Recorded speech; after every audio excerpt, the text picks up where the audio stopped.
Don't you just hate exhaust leaks? I tried to fix one on the Mighty Max. And also a few fixes and upgrades on the engine bay. So stay tuned. Welcome back to the channel.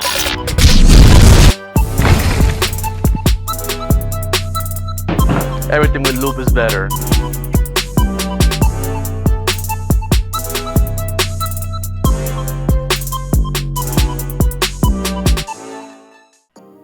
Welcome back to the channel. And for those folks that are new, I'm CoverAll Joe, and I fix, build, and modify all types of cars and trucks. On today's video, I'm fixing an issue I've had with the Mighty Max for a long time, ever since I got her, and that is an exhaust leak right at the joint where it meets with the downpipe. That got me crazy, smelling fumes inside the cab and also getting that area really hot. So I'm gonna try to find a way to seal it, because I've tried different gaskets a couple of times and nothing really fixed it. So I got a few tricks up my sleeves and a few other techniques to try out. Maybe you could fix it. Other than that, I got another few little fixes and upgrades I want to do on the engine bay, from wiring fix, looming, exhaust wraps, and I'm gonna try to make a custom DIY cold air intake out of some intercooler pipes that are laying around. So let's get to it.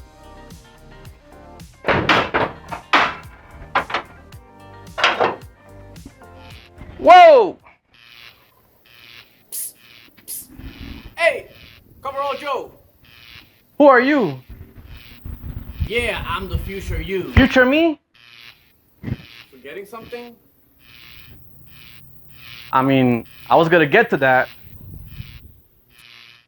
All right, thank you.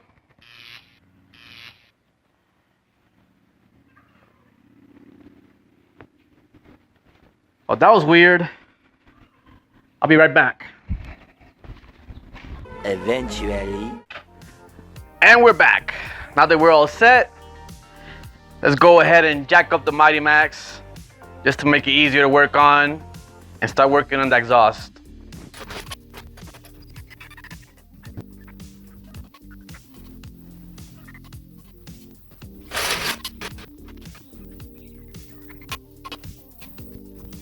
Put extra on for safety.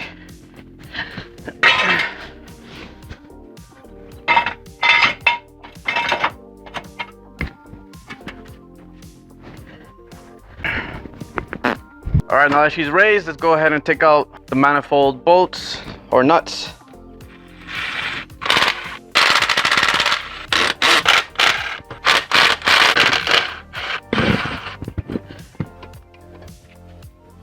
Now I got that loose. Now that I got that unbolted on the top, let's go ahead and unbolt it from the joint. Best way is from the bottom. That's why I jacked up the truck.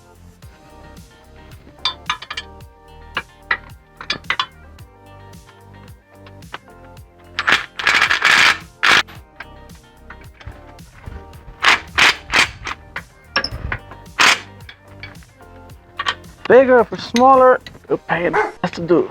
That don't want to fit. Let's try the 17.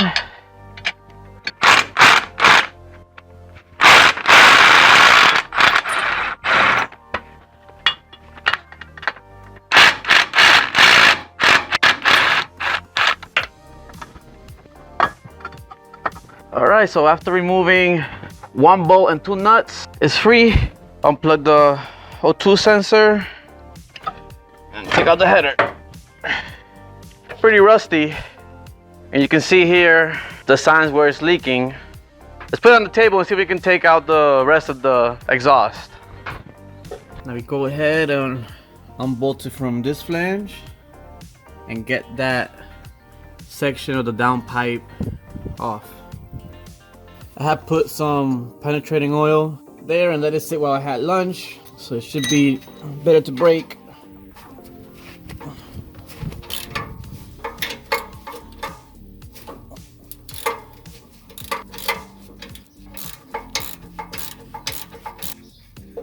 It wasn't that bad. We got on bolt bracket hanger. Seems to be a 12 millimeter.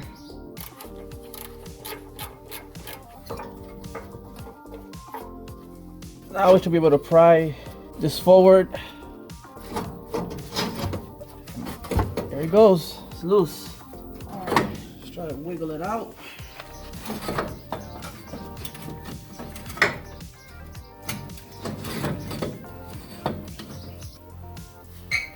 It's gonna be tougher than I thought.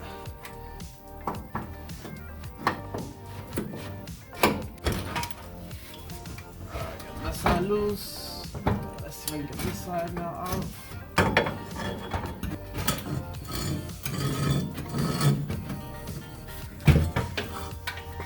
It's tight, but you can get it out without having to remove anything else.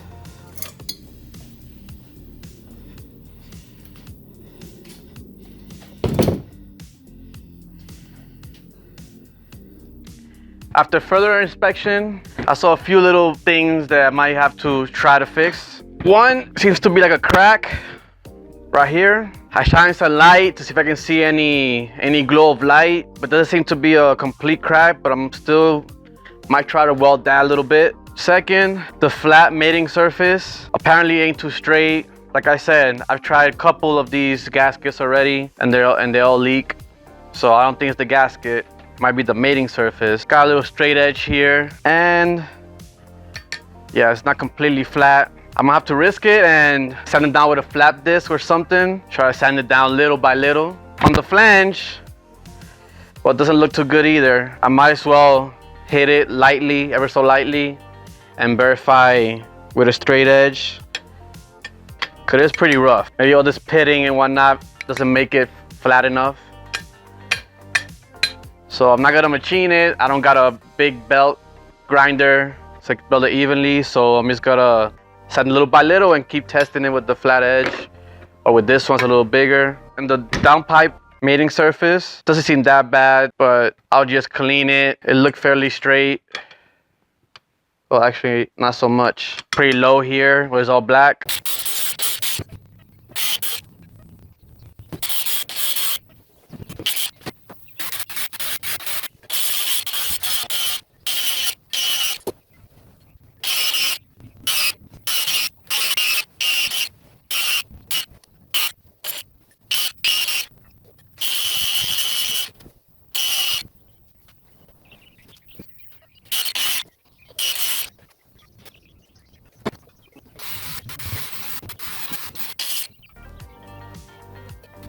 Now we got the mating surfaces clean and as straight as possible with the straight edge. All we gotta do now is just weld up the crack, which I prepped it as best I can, and we're gonna start welding with my new welder, which I will be doing a review soon. It's a great welder so far, and this might be my official first project. Let's set the welder and start welding. All right. Let's start 190 amps. Let's see how that does.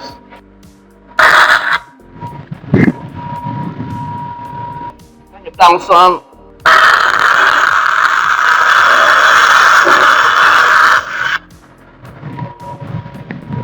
Still a little too hot.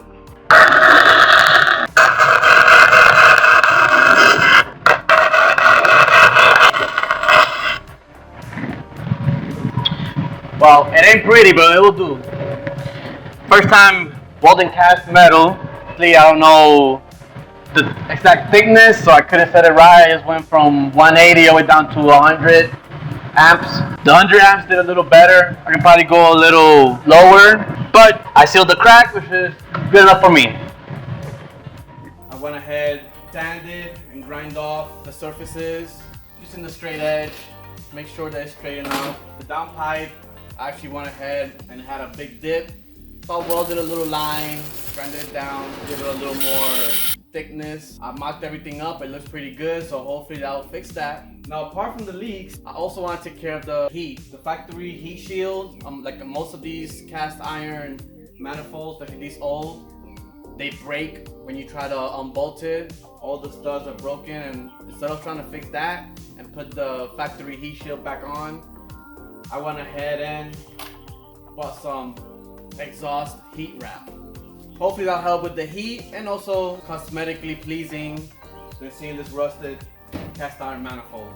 So I did a little research online. Ain't that hard to do. Very important thing is this is fiberglass wrap. Produces a lot of loose fiberglass fibers. It's very, very itchy. Everywhere I read online, they say be very careful about that so you won't be itching.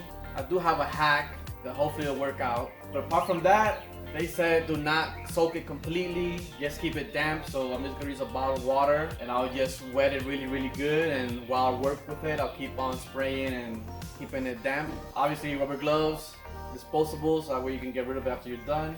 And for the hack, just get a pair of tall socks, old, could be new, whatever.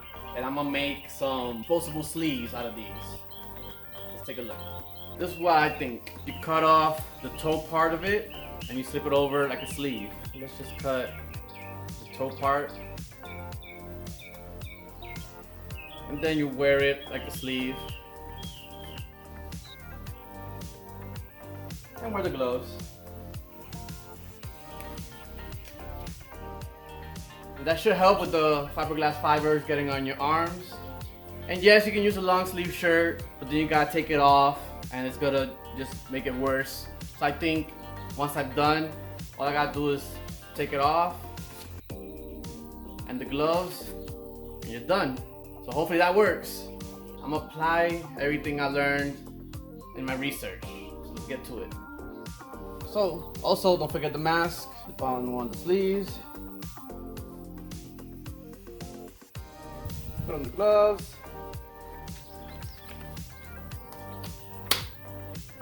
Seems like a hazmat suit. Let's go ahead and grab the wrap. Whew. You already feel it. This one is a 4 to 2 to 1, technically, right? But the runners are together. I'm gonna do two passes. One pass to cover one of these double runners, and then the other one to cover this and the collector all together. Let's see how that works out. Let's get an estimate of how much we're gonna need for each part. So I'm gonna do this part first. You grab and make one loop.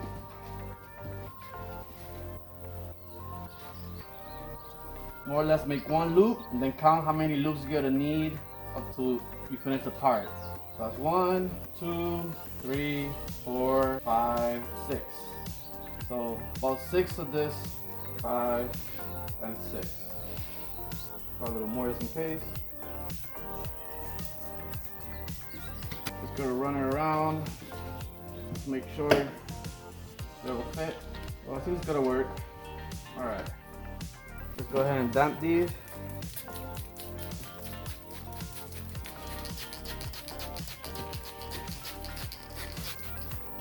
Alright, damp enough.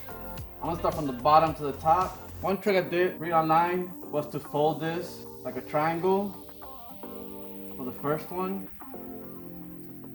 Wrap the next turn right over it. You wanna do about half overlap on every turn. That little corner turn or bent was gonna help it anchor down so I don't want to move much.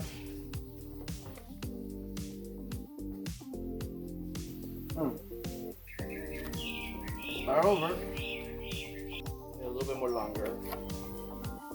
I actually need a little more, so I did another strip. 6 loops. I did 7.5, so let's see. Once again, you wanna fold the corner like a little triangle, like so. Put that starting off. I'll put those links in the description because these more information. I'm no professional, my first time wrapping, but I found that information very useful.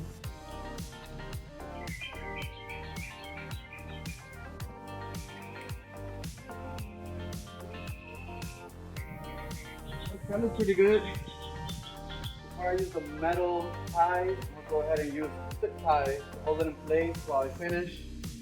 I want to leave the cut part on the bottom where you can't see it, somewhere around here.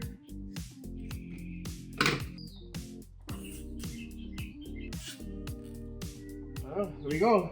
That's one. Let's try this one now.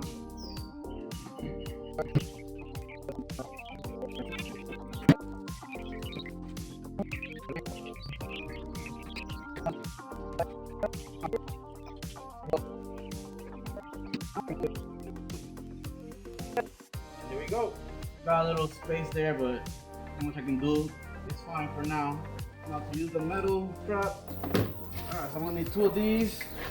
I'm gonna do it once again the bottom part so it's less noticeable. Start tying it up.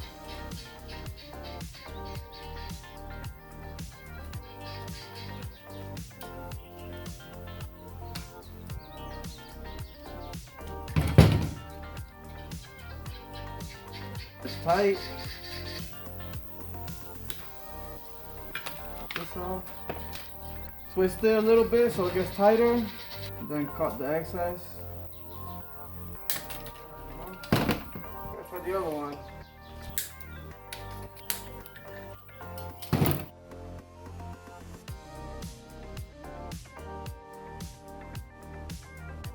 So now we clean up.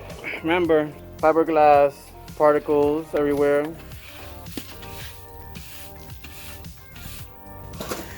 And with my hack, just throw it away. Grab the glove and everything. Same with this side. And discard. And now we gotta go ahead and work on the wiring harness. This one is all chopped up without loom and pretty bad. Got cut wires, some janky connections. It's not right.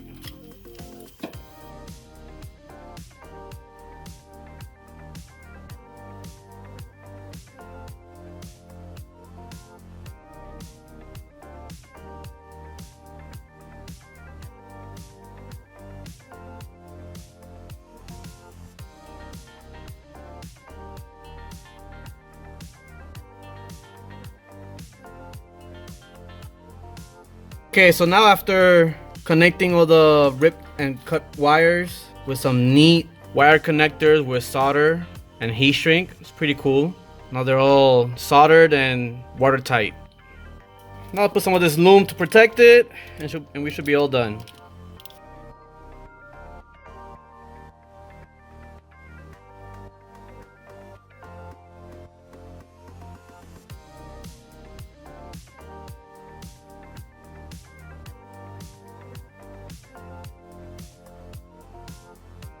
Much better. Now it's clean, repaired, and protected. This is for the M.A.F sensor, alternator, and the oil pressure gauge sensor. Well, you've seen the before and after.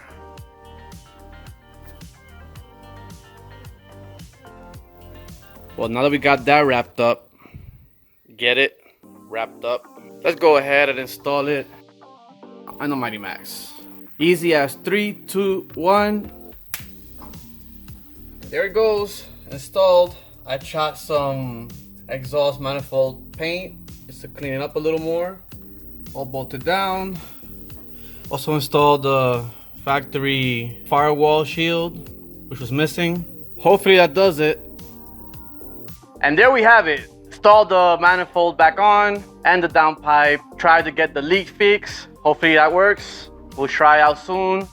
Also got the heat wrap. It was pretty interesting process. I'll leave some helpful links down in the description so you can check out more information about the heat wrap. But we'll see, we'll try it out and see how it works. But at least we tried it. We can learn more. That's pretty cool. And the only thing missing right now is the intake, which I started making custom intake pipes out of intercooler piping that was laying around. So I started measuring different types of them, cut a few of them up, and then I noticed that the M.A.F, the M.A.F sensor housing, is a little too bulky. Do something to it to make it look better and maybe smaller. And I took it apart just to clean it and inspect it. I noticed that the actual M.A.F sensor inside had the wires cut, the same as the wire harness to the M.A.F sensor was also cut. So when you think about it, I've been running around without the M.A.F sensor.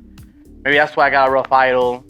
But regardless, I decided to chop up the M.A.F sensor housing to make something a little more compact and where I can use it with the new custom intake piping. And this is what I got so far. Here's part of the housing. which I cut off, is metal. I made a new temporary housing out of 4-inch PVC pipe. The sensor's inside. You can see there. It's taped up because I don't want it to get dirty. But this is basically the idea. I'll show some images of the mock-up. This outlet is also part of the factory M.A.F sensor housing, air filter housing. And these are the pipes, aluminum pipes that I found around for our intercooler. I think they're from Subaru. And a few of the silicone tube fittings or unions. So this is all, prototyping. I did fix the wires inside the M.A.F sensor, so hopefully that'll run better. But for now, I'll leave that to the side. Once I can prove the concept, I'll probably make a housing out of fiberglass or tin. But once it's all ready, I'll do a full, complete video on it. Hopefully it works out and it works decent where you guys with Mighty Max can actually do this modification or this little custom M.A.F sensor housing. I'm excited and I hope I fix that exhaust leak, which will make it a better driving experience once I got this baby up and running again, which I'm very close. I think pretty soon after this modification, she should be ready to go get inspected and get it roadworthy. I also got another pair of white rims, which will complete the set, which are temporary for now rims, and I'll have her back on the road. Thank you for watching. If you got any questions, any doubts, any recommendations, please put it down below in the comment section. And as you all guys know, the only way to get this video out there and be shared more is by liking the video. So go ahead and smash that like button. It'll really help me out to grow this channel. I'm trying to grow it where I can do this full time, hopefully someday. And I really appreciate you guys' support. So hit the like button. If you can, share. If you haven't yet, subscribe. Like always, got plenty more to come with the Mighty Max, with the Lexus, with the 3500 Chevy pickup, and the other LS, which is a huge project I got planned out for the future.